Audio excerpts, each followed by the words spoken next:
ॐ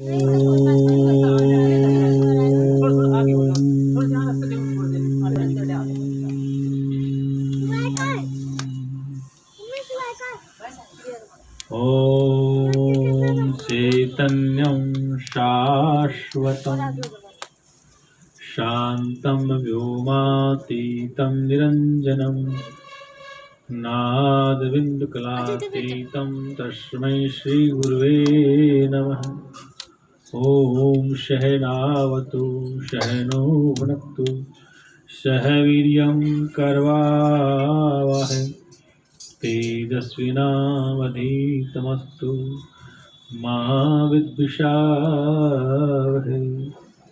दो मिनट में शास्त्र कीर्तन बोलेंगे। जय सतगुरु दीन दयाल हरि, जय सतगुरु दीन दयाल हरि, जिनने भव सागर पार करे, जिनने भव सागर पार करे। जब सुने ज्ञान के वचन भरे, जब सुने ज्ञान के वचन भरे, दुख देने वाले कष्ट करे, दुख देने वाले कष्ट करे। जय सतगुरु दीन दयाल हरि, जय सतगुरु दीन दयाल हरि, जिनने भव सागर पार करे, जिनने भव सागर पार करे। जब सुने ज्ञान के वचन भरे, जब सुने ज्ञान के वचन भरे, दुख देने वाले कष्ट करे, दुख देने वाले कष्ट करे। प्रेम से बोले सच्चिदानंद भगवान की, सत्य सनातन धर्म की, संत समाज की, हर हर महादेव।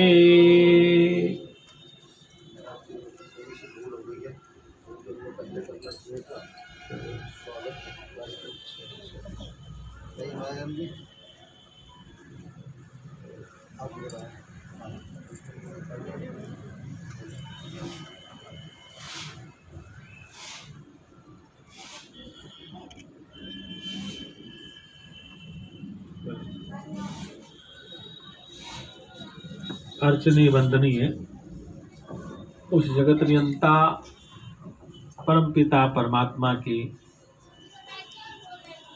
चरणों शरण में विराजमान मेरी निज आत्मा में समुपस्थित भक्त लोग, भक्तमयी माताएं, बच्चे बाल, देखो सौभाग्य से ये मानव शरीर आप हम सबको प्राप्त हुआ है। इस मानव शरीर का आश्रयकाल जगत में मिलना बड़ा दुर्लभ है, जो हमें मिला हुआ है। इस मानव शरीर को प्राप्त करने के लिए देवी देवता अवतार भी उस परम पिता परमात्मा परब्रह्म से याचना करते हैं कि प्रभु एक बार ये मनुष्य शरीर हमें मिल जाए। तुलसीदास की रामायण में कहा है गोस्वामी जी ने कि बड़े भाग मानुष तन पावा, सुर दुर्लभ सदगंथन गावा, साधन धाम मोच कर द्वारा, पाई न तही परलोक सवारा। बड़ी भाग्य से तथा शुभ कर्मों के बाद ये मानव देही हमें मिली है। मनुष्य शरीर मिला, लेकिन इस मनुष्य शरीर में मनुष्यता नहीं है, मानवता नहीं है। बैठने का, बोलने का, उठने का व्यवहारिक ज्ञान नहीं है, तू मनुष्य कहलाने का अधिकारी नहीं। इसलिए हमारे महापुरुषों ने कहा कि मनुष्य का शरीर, उस मनुष्य में मनुष्यता, मानवता, दया, परोपकार, स्नेह, मिलनसार, प्रेम, करुणा, ये गुण भी होने चाहिए, तभी तो मनुष्य हो। वरना तो उसको पशु कहते हैं, तो पशु जैसा है, तो बिल्कुल पशु बुद्धि है। हम कई बार कहते हैं तो गधा बुद्धि है। इसलिए मनुष्य में और पशु में बड़ा फर्क है। मनुष्य शरीर मिला, लेकिन मनुष्य शरीर में जिज्ञासा नहीं, अर्थात अपने परमपिता परमात्मा के बारे में विचार करने की क्षमता ही नहीं है। इसके मन में कोई विचार नहीं आता है कि ईश्वर नाम कोई चीज है। जब तक ये विचार नहीं आता है तब तो अज्ञान अंधकार भटकता है। इसलिए मनुष्य शरीर ऐसा है जो ये विचार कर सकता है कि परमात्मा कोई है। उसको जानने की जिज्ञासा मनुष्य में होती है। किसी पशु पक्षी को भी अधिकार प्राप्त नहीं है। इसलिए यहाँ महापुरुष कहते हैं मनुष्य अधिकारत्वा, केवल मनुष्य को अधिकार प्राप्त है। क्या प्राप्त है? सत्संग सुनने का, सत्संग करने का, और सत्संग के द्वारा परमात्मा को जानने का। वो किसी भी जीव जंतु का अधिकार प्राप्त नहीं। मनुष्य जैसे हंसता है वैसे और कोई जीव जंतु संसार में हंस सकता। हंसने का अधिकार मनुष्य को मिला है। मनुष्य कर्म करने में स्वतंत्र है, फल भोगने में स्वतंत्र है। कर्म चाहे शुभ करे चाहे अशुभ करे, कर्म करने में जीव स्वतंत्र है, लेकिन फल भोगने में स्वतंत्र। इसलिए इस मानव शरीर का महत्व और बढ़ जाता है। इस शरीर में आने के बाद इसको यदि अपने लक्ष्य का पता नहीं चलता है तो लक्ष्य को बिना जाने, बिना पहचाने ही जीवन व्यतीत होता रहा, पूरा जीवन दुख में व्यतीत होगा तथा पूरा जीवन दुख में होगा। इस जीवन में दुख की निवृत्ति के लिए और परमानंद की प्राप्ति के लिए सत्संग आवश्यक है। क्या कहा हमने? जीवन में दुखों से छुटकारा पाने के लिए, परमात्मा को आनंद सुख जानने के लिए सत्संग अति आवश्यक है। इसलिए गोस्वामी ने कहा कि बिनु सत्संग विवेक न होई, राम कृपा बिनु सुलभ न सोई। कि बिना सत्संग को सुने बगैर इस मानव को विवेक नहीं हो सकता। विवेक का मतलब है होश हवास में जीना, सावधानी पूर्वक जीना, समझ से जीना, खाने का, पीने का, लड़ने का, राग द्वेष का ये ज्ञान तो पशु पक्षी में होता है। पशु पक्षी भी आपकी तरह खाते पीते हैं, लड़ते झगड़ते हैं, आपकी तरह संतान बनाते हैं, सब कुछ तो पशु भी कर लेता है। लेकिन मनुष्य शरीर जो बताया है ये सबसे बड़ा कीमती है। कि शरीर में आने के बाद ही ये हमें पता लगना चाहिए कि हमारे जीवन में दुख क्यों हो रहा है। इस संसार में कोई प्राणी दुख नहीं चाहता है। आप में से कोई चाहता है? दुख को चाहने वाला कोई एक व्यक्ति हाथ खड़ा कर जो दुख चाहता। आप में से कोई ऐसा व्यक्ति है, कोई सज्जन, कोई माता देवी ऐसे जो दुख चाहते हो? कोई नहीं चाहता। अच्छा, कोई ऐसा जो सुख न चाहता हो? जो सुख को न चाहता हो, इसका मतलब सुख को भी सब चाहते हैं, दुख को कोई नहीं चाहता, सब सुख चाहते हैं। क्या चाहते हैं? अब दुख संसार के वस्तु पदार्थों से मिलता है और संसार के वस्तु पदार्थ से सुख भी मिलता है। क्या मिलता है? दुख और सुख दोनों संसार के भौतिक वस्तु पदार्थ से मिलते हैं। दुख भी और सुख भी, ये दोनों चीजें संसार के भौतिक वस्तु पदार्थों से मानव को मिलता है। दुख और सुख परमात्मा ने नहीं दिया है। दुख और सुख हमारे भौतिक पदार्थों से लगाव के कारण है। जिन वस्तु पदार्थों में हमारा मन है, हमारा राग है, हमारा चित्त है, हमारी बुद्धि जहाँ लिप्त है, जहाँ चित्त लिपायमान है, जहाँ बुद्धि लिप्त है, जहाँ मन फंसा पड़ा, उन वस्तु पदार्थों से ही हमें दुख मिलता है और उन्हीं से सुख मिलता है। अब दुख सुख तो भौतिक पदार्थ से मिलता है, लेकिन सदा रहने वाला आनंद मिलना चाहिए। वो कैसे मिलेगा? इसलिए हर मनुष्य को उसकी तलाश करनी चाहिए कि सदा रहने वाला आनंद या चैन कैसे मिले। संसार के वस्तु पदार्थों से थोड़े समय का सुख मिल जाता है, उसके बाद वो सुख खत्म हुआ, फिर दुख आ गया, फिर दुख थोड़े दिन रहा, फिर सुख आ गया। ये सुख दुख जीवन में आते जाते रहते हैं। कहते हैं जब आपके जीवन में सुख आया तो भी आप शरीर में थे, जब आपके जीवन में दुख आया तो भी आप शरीर में बैठे। मतलब ऐसा नहीं कि दुख में समय शरीर का आपका त्याग हो गया या सुख के समय शरीर नहीं रहा। ऐसा शरीर दोनों अवस्था में रहता है तुम्हारे पास। जब दुख आया तभी शरीर है, जब सुख आया तभी शरीर। और शरीर में रहकर जानने वाला तुम्हारे पास है। दुख सुख को जाने कौन? अभी दुख हुआ है, अभी सुख हुआ है, आपके अंदर बैठा तो जानता। अगर वो आपके अंदर नहीं बैठा हुआ होता तो दुख का पता कैसे चले, सुख का पता कैसे चले, भूख का पता कैसे चले, गर्मी का पता कैसे चले, इस ठंड का पता कैसे चले, बरसात का पता, संसार का पता कैसे चले? आपके होने से जगत का पता चलता है। आपके होने से ही संसार की वस्तुओं की जानकारी होती है। यदि आप इस देह में नहीं है तो संसार कोई महत्व नहीं। इसलिए संसार की वस्तु पदार्थों से पहले आपका होना अति आवश्यक है। क्या कहा मैंने? संसार के भौतिक वस्तु पदार्थों से पहले आपका होना अति आवश्यक है।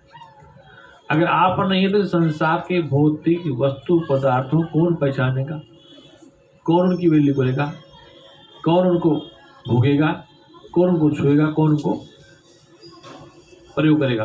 इसलिए आपका होना पहले आवश्यक है। इस शरीर की सुंदरता को चमकाने के लिए आपके अंदर बैठा है कोई जानने वाला। गंदगी आई साफ कर लिया, नाक आया साफ कर लिया, सब कुछ टनाटन रखता शरीर। क्या इस शरीर में जैसे भी गंदगी आई वो कहता है नहीं सफाई करो, आंख धोया, मुंह धोया, मलमूत्र का क्या कर दिया। शरीर में जो बैठा वो जानता है।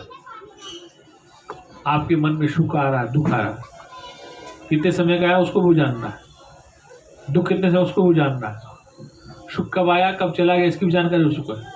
मतलब भगवान नहीं जानने वाला। आपके जीवन में सुख आया है, दुख आया है तो भगवान नहीं जानता मंदिर वाला। उससे पहले आपके शरीर रूपी मंदिर में बैठा चेतन आत्मा जानता है। क्या जानता है? अगर आपके शरीर में कोई पीड़ा हुई, आपके शरीर में बुखार आया, या आपके शरीर आंख में दर्द हुआ, या कान में दर्द हुआ, या आपके घर में कलेह हुआ, उसको किसने जाना? भगवान ने जाना, आपने जाना। मतलब वो भगवान नहीं जानता, वो आपके अंदर बैठा हुआ जानना पहले कि मेरे घर में कलेश है, मेरे मन में दुख है, मेरी बुद्धि काम नहीं कर रही है। जो कुछ हो रहा है उसको आप जान रहे हैं। मतलब मंदिर वाला भगवान नहीं जानता, ये लड्डू गोपाल नहीं जानते, केवल आप ही जानते हैं। इस शरीर में रहकर इस शरीर की प्रत्येक क्रिया को, प्रत्येक अवस्था को आप ही जानते। बोलो आपका बचपन चला गया, किसने जाना? आज जो फोटो देखते हैं, मैं ऐसा था पहले छोटा बचपन में, बड़े होने के बाद आप अपनी फोटो देखो कि मैं ऐसा था बचपन, फिर और बड़ा होगा, फिर दाढ़ी काली थी सफेद होगी, तो ये क्या है? ये कौन जानना? इस शरीर की जो अवस्थाएं बदलती जा रही, क्या इस शरीर की जो अवस्थाएं बदल रही हैं, बचपन, जवानी और वृद्धावस्था, ये बदल रही है, कौन जानता? भगवान जाने, तुम जानते हैं? भगवान जानता है, तुम जानते, तुम शुभ जानते। घर में कोई क्लेशबाजी है तो भगवान नहीं जानता, तुम जानते। इसलिए इस शरीर की कीमत सबसे ज्यादा है। इसलिए शास्त्र का मनुष्य अधिकारत्वा कि मनुष्य को अधिकार है। क्या अधिकार है? सत्संग सुनने का, सत्संग करने का, परमात्मा को जानने का, हर चीज का अधिकार मनुष्य को प्राप्त है। इसलिए मानव शरीर की कीमत जितने भी जीव जंतुओं से ज्यादा है। रोजाना सुनते हैं आप 84 लाख योनियों में ये शरीर मिला। सारे संत कहते हैं, सारे भगत कहते हैं 84 लाख योनियों में सबसे श्रेष्ठ। 84 लाख क्या है? 84 लाख में लास्ट शरीर है। 27,99,999 के बाद लास्ट। अब क्या 84 लाख? 4 प्रकार से ही संसार में इन शरीरों का निर्माण होता है। किन प्रकार से? एक शरीर अंडे से पैदा होता है, पक्षी पैदा होता है। एक बीज से पौधा पैदा होता है, पेड़ पौधे बीज से। जेर से मनुष्य का शरीर और पशु का शरीर जेर से पैदा होता है। और आपके शरीर में यदि पसीना आ गया, गंदगी भर गई सिर में, मिट्टी जम गई तो जू पैदा हो जाती है। क्या होती? जू। तो 4 प्रकार से शरीरों का निर्माण संसार में होता है, 5वां कोई प्रकार नहीं। 4 प्रकार से अंडे से शरीर बनता है, जेर से शरीर बनता है, बीज से बनता है और पसीने से बनता है। जैसे आप किसानों के यहाँ देखो, गाय और भैंस जो होती, उनके थनों में वो खून पीने वाले लगता है चिचड़े, कहते हैं। वो काय से पैदा? गंदगी से, पसीने से। आपके सिर में 10 भी दिन मत धो, आप मिट्टी जमने दो, पसीना जमने दो, इसमें क्या हो? कीड़े कहाँ से पैदा हो गए, जिसको हम जू बोलते हैं भाषा में। उनके हमने बीज थोड़े बोए थे यहाँ पे कि सिर में उग जाएंगे वो। जो किसान मेथी टमाटर बोता है, ऐसे नहीं बोलते हमने। वो कहाँ से आ गया? मतलब आपकी गंदगी, पसीना और मिट्टी से ही उसमें एक जीव पैदा हो गया। क्या हो गया? जो ऐसे 4 प्रकार से संसार में शरीरों का निर्माण होता है। उन सब में से ये शरीर सबसे श्रेष्ठ बताया, इसलिए बताया कि इसको सत्य असत्य का बोध हो सकता है। वेद उपनिषद इसी की तरफ इशारा करते हैं। सत्यमेव जयते, ये गौशाला में लगा तो कि गाय को पता पड़ जाएगा सत्य क्या है। जहाँ तुम्हारी भैंसें खड़ी, बकरी खड़ी वाली, तो सत्यमेव जयते वेद मंत्र लिख दो। ये बोर्ड लगा दो आप गौशाला में, क्या गाय को पता है क्या करना चाहता ये सब। जहाँ कुत्ते भेड़िया रहते हैं, जंगल में शेर थे, वहां लगा दो सत्यमेव जयते। वो क्या पता सत्य क्या होता है? वेद मंत्र पशु पक्षी नहीं पढ़ सकते, नौर का जानते। जगह लगा के देख लो, गौशाला में जो गौ सेवा लिखते हैं ना, गाय को पता नहीं है वो गौ सेवा, हमें जानते गौ सेवा करनी है, पशु पक्षियों की सेवा करनी है। पशु पक्षी जानते क्या लिखा है इस पर। इसलिए मनुष्य ही ऐसा है जो वेद मंत्रों को जानता है, वेद ऋचाओं को समझता है, वेदों की रचना करने वाला है। कोई भी संसार का जीव जंतु मनुष्य से अलग वेद वाणी न बोल सकता है, न वेद को समझ सकता है। वेद भी रचित मनुष्य के द्वारा है। कि देखो वेद उठा के देखो, वहां पर गुरु शिष्य की चर्चा है। वेद में कहीं राम, ब्रह्मा, विष्णु, महेश का नाम नहीं, केवल गुरु शिष्य संतों की चर्चा हो। संतों ऋषियों का नाम है वेद मंत्र। तो ये वेद भी, वेद की रचना भी, तो वेद का ज्ञान भी केवल आपको हो सकता है। इसको मनुष्य शरीर, इसलिए वेद भगवान ने भी मनुष्य को सबसे श्रेष्ठ बताया। अब मनुष्य शरीर मिला, लेकिन इस मनुष्य शरीर में मनुष्यता नहीं है, मानवता नहीं है। बैठने का, बोलने का, उठने का व्यवहारिक ज्ञान नहीं है, दया, प्रेम, करुणा, स्नेह नहीं है, मिलनसार स्वभाव नहीं है, तो मनुष्य कल्याण का अधिकार नहीं। आप खुद ही कहते हैं वो तो पशु है, उसको कुछ पता ही नहीं। इसलिए पशु की तुलना क्यों कर दिया आपने? कि उसमें मानव जैसे विचार लक्षण नहीं है, इसलिए आपने कहते वो तो पशु है। क्या कह दिया? मनुष्य शरीर में यदि सत्संग की प्रति रुचि नहीं है तो आपको संसार दुखदायी होगा। ये वेद वाक्य है। क्या कहा? अगर मनुष्य शरीर में सत्संग में रुचि नहीं है, सत्य को समझने की इच्छा नहीं है, सत्य को जानने की, सत्य के पास बैठने की इच्छा नहीं है, तो संसार आपको दुखदायी होगा। क्या कहा? संसार कष्टदायी होगा। और यदि आपकी रुचि है सत्संग में, सत्य का सत्संग सुनने में, तो संसार आपको दुखदायी नहीं होगा। अब क्यों नहीं होगा? क्योंकि संसार के रहस्य को सत्संगी जान जाता है। वो जो सत्संग नहीं सुनता है वो संसार को सत्य मानता है। क्या मानता है? संसार को सत्य मानता है, जबकि संसार सत्य नहीं है, असत्य, नश्वर है। संसार की प्रत्येक वस्तु बनने और बिगड़ने वाली है। संसार का प्रत्येक प्राणी पैदा और मर जाता है। संसार की हर वस्तु क्षणभंगुर है, बनती है, बिगड़ती है, टूटती है, फूटती, फिर बनती है। कुम्हार मिट्टी को बार बार लूटता है, बार बार मटका बनाता है, फिर मटका टूटता, फिर मटका बनता, फिर तवा बनता, फिर सुरवाई बनती, फिर दीपक बनता, फिर सकोरा बनता। तो बार बार मिट्टी का टूटना, बार बार, तो मटके बार बार टूटते हैं, बार बार दीपक फूटते हैं। ऐसे शरीर रूपी मटके भी संसार में बार बार बनते बिगड़ते हैं। इस संसार में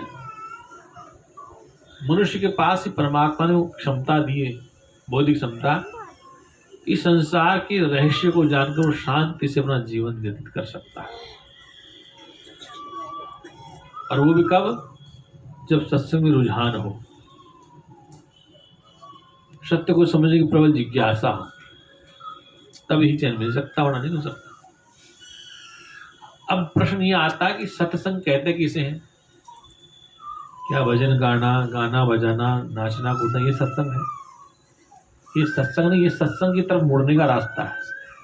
भजन कीर्तन क्या है? आपको मोड़ने का तरीका। जैसे कोई बच्चा स्कूल नहीं जाता है, उसको टोफी दे देते, बिस्कुट देते, पैसा देते हैं, आइसक्रीम खिलाते, तो उससे एक रास्ता बन जाता है, उसको लोभ दिया जाता है कि स्कूल जाना। तो उस टोफी के लालच में, आइसक्रीम के लोभ में बच्चा स्कूल जाना सीख जाता है। ऐसे भजन कीर्तन ये आपके मन को मोड़ते हैं। क्या करते हैं? आपके मन को संसार से हटाकर सत्य की तरफ मोड़ते हैं। तो ये भजन कीर्तन साधना ये क्या है? आपके मन को मोड़ने के उपाय हैं। तो मन जब मुड़ जाएगा तो फिर सत्य का बोध चलेगा। जब तक मन संसार में रच पच रहा है तब तक सत्य का बोध नहीं होगा। ये जितने भी साधन है संसार में, मन को मोड़ने के लिए। जब मन मुड़ जाएगा, बच्चे को स्कूल में जाने के लिए तो रास्ते सारे, बिस्कुट, टॉफी, पैसा, आइसक्रीम। जब उसका मन लग जाएगा पढ़ने में, फिर आप बिस्कुट दो या आइसक्रीम खिलाओ मत खिलाओ, अपने आप उसको चिंता हो जाएगी कि मुझे पढ़ना है। ऐसे जीव को जब एक तो स्वयं जागृति आ जाएगी, तो जागृति लाने के लिए प्रभात फेरियां हैं, मंदिर में पूजा है, आरती है, भजन की, केवल जागृति पैदा करने के लिए। कई बार समझे प्रातःकाल प्रभात फेरी करते हैं गाँव गाँव, तो प्रभात फेरी इस मनुष्य को लगाया जाए सत्य के मार्ग, उसका अपना महत्व है भजन पूजन। लेकिन सत्संग, सत्य और संग, ये चार अक्षर, सत्य प्लस संग। सत्य क्या है? जो वेद ने कहा, त्रिकाला बाधकता, जिस वस्तु का तीन काल में बाध नहीं हो सकता, तथा तो तीनों कालों में समाप्त नहीं हो सकती वस्तु। अक्षुण है वो, नाश नहीं होने वाली, अक्षर है, उसका नाम सत्य है। संग का मतलब आप जानते हैं, साथ साथ उस सत्य के संग होना जो न बदले, न बने, न बिगड़े, न जन्मे, न मरे, उसको समझना ही सत्संग है। जब तक सत्य से एकीकरण नहीं होगा, सत्य के साथ एकीकरण नहीं होगा, जब तक तुम सत्संगी नहीं हो। चाहे तुम नाम जप लो, नाम दान ले लो, कुछ भी कर लो, लेकिन जब तक सत्य और तुम दो अलग अलग हो, तब तक सत्य का संग होगा कैसे? हो सकता है क्या? जब तक तुम परमात्मा को अपने से अलग मानते रहोगे, तुम अलग मानते हो, तब तक एकीकरण नहीं हो सकता, सत्संग नहीं हो सकता। इसलिए सत्य का संग करने का तात्पर्य है कि नियमित रूप से सत्संग श्रवण किया जाए, जिसको वाणी के द्वारा संत बोलते हैं। तब तुम और सत्य अलग न रहो, सत्य और तुम दो न रहो। मैं और मेरा यार एक गली में रहते हैं, लेकिन फिर भी दर्शन को तरसते हैं। मैं हूं, मेरा यार परमात्मा एक गली में, इसी में रहते हैं, लेकिन दर्शन नहीं कर सकते। आज तक जीव ने कभी भगवान को नहीं देखा और भगवान ने कभी जीव को नहीं देखा। क्यों नहीं देखा? अगर यदि आपने भगवान को देख लिया है तो भगवान को मरना पड़ेगा, और यदि भगवान ने आपको देख लिया तो आपको मरना पड़ेगा। आज तक भगवान को कोई देख नहीं पाया, या दिख पाया? क्योंकि जो दिखाई देगा वो क्या होगा? नश्वर होगा। कैसा होगा? जो दिखाई देगा कैसा होगा? नाशवान होगा, क्योंकि आपकी आंखों ने जिसको जहां देखा है, आपकी आंखों ने जिसको जहां देखा है वो वैसा नहीं रहेगा। इस आंख ने जिसको जहां देखा वो वैसा नहीं रह सकता, बदलने वाला, छूटने वाला, खत्म होने वाला। इसलिए भगवान बदलने वाला, छूटने वाला नहीं, जो आपके सामने आ जाए। क्या? क्योंकि यदि ऐसा होगा तो उसकी भगवत्ता खत्म हो जाएगी। इसलिए भगवान कभी तुम्हारे सामने नहीं आ सकता। यदि आ गया तो उसको मरना पड़ेगा। कि तुम या भगवान दो नहीं रह सकते, एक ही रहेगा। क्या रहेगा? एक को तो मरना ही पड़ेगा। क्या करना पड़ेगा? कन्या को, पति को प्राप्त करने के लिए घर को तो छोड़ना ही पड़ेगा। क्या करना पड़ेगा? लड़की को विवाह करके पति घर जाना ही पड़ेगा, और नहीं तो पति नहीं मिलेगा। इसी प्रकार जीव को उस ईश्वर का बोध करने के लिए तो खुद को मारना पड़ेगा या उसको मारना पड़ेगा। दोनों नहीं रह सकते, एक ही रहेगा। बोल सच्चिदानंद भगवान की। ये मेरी बात आप लोग समझ रहे हैं या नहीं समझ रहे? मैं नहीं समझा महाराज जी। क्या? हाँ, थोड़ा नीचे लेते हैं। देखो, भगवान भी मर जाते हैं क्या? जो नाम रूप वाला तो मरेगा, जो नाम रूप वाला भगवान तो मरेगा। नाम और रूप में जो आ गया, जिसका रूप है, जिसका नाम है, वो तो मरेगा। बताओ, आज तक राम, कृष्ण, ब्रह्मा, विष्णु, महेश के दिखाई दे रहे घूमते फिर? तुम भी लड़ रहे हो उनके लिए, हम भी लड़ रहे हैं। किसी को आज तक मिले राम, कृष्ण, ब्रह्मा? देखे कहीं जा रहे? अगर होते तो दिखाई देते, क्योंकि नाम रूप वाले थे, वो नहीं। अब उनकी मूर्तियां हैं, उनके मंदिर हैं, जो फोटो है, जो हमने बना रखे। क्या कहा हमने? जो नाम रूप में आ गया भगवान, कोई भी, वो नाश को प्राप्त होगा। क्या होगा? जो नाम रूप में भगवान आ गया, लेकिन जिसे भगवान कहा है वो नाम रूप में आने वाला नहीं है। जिसे भगवान कहा वो नाम रूप वाला, वो नाम रूप से रहित तो शुद्ध चैतन्य आत्मा, वो जन्म मरण से रहित। लेकिन जो भगवान नाम और रूप में आ गया, किस में आ गया?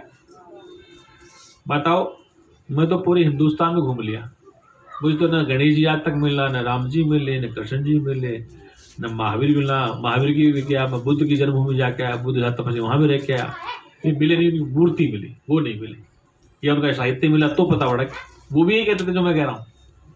वो खुद भी ये कहते थे कि तुम मेरी मूर्तियों के चक्कर में मत फंस जाना, तो मैं कह रहा हूँ उसको समझना। बुद्ध ने भी ये कहा था। बुद्धिस्ट लोग बस बुद्ध की मूर्तियां तो लगा रहे हैं, उसके विचार नहीं समझ रहे। हम राम का मंदिर बना ले, राम की मूर्ति बना ले, राम के विचारों में नहीं चल रहे। मैंने कहा था ना नीचे ही रहना। ये जितने राम रूप वाले भगवान हैं वो सब बनने बिगड़ने वाले हैं। क्या ना?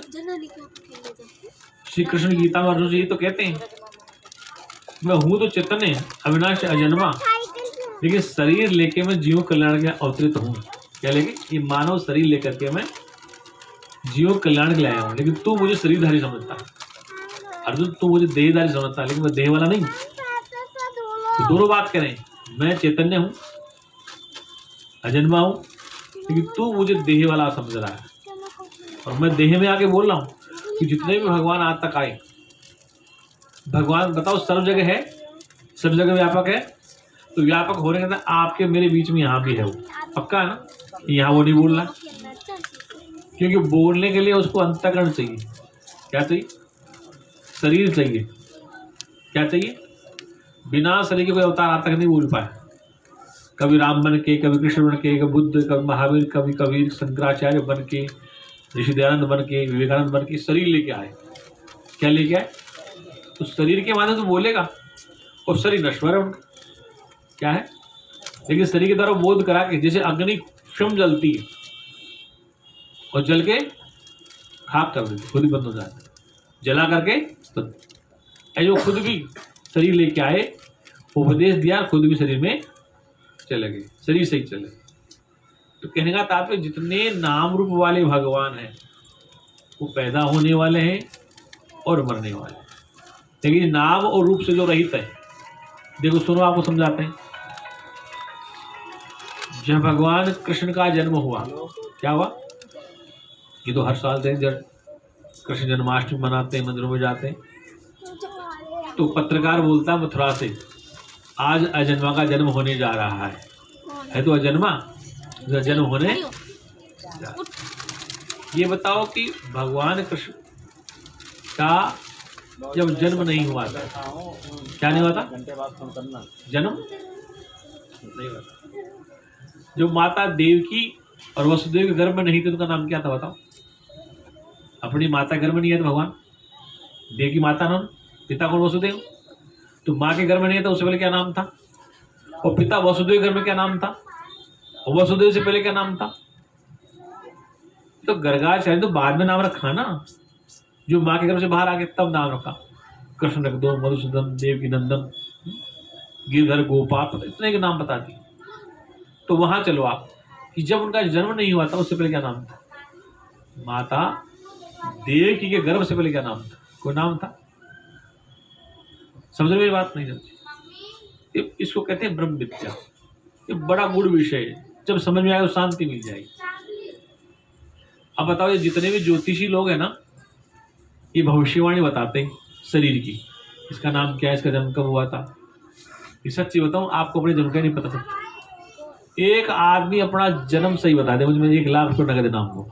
आप में से कोई अपनी डेट ऑफ बर्थ सही बता दे, जन्म की तिथि समय सही बता दे, 1 लाख रुपये नगद इनाम दे देगा। कोई हो आप, स्त्री पुरुष हो, सही डेट बता दे। तुम क्या कहते हो? 70 का, 68 का, 69 का, फलाना, ये तो बताते हो, ये बताते हो ना भाई। डेट ऑफ बर्थ क्या, जो माँ बाप ने बताया था, सुबह का समय था, रात का समय था, दोपहर का था, कितने बजे थी, ये तिथि, ये तो बताते हो। और ये तो बताते हो, ये और कुछ बताते हो? बताओ, ये तो बताते हो।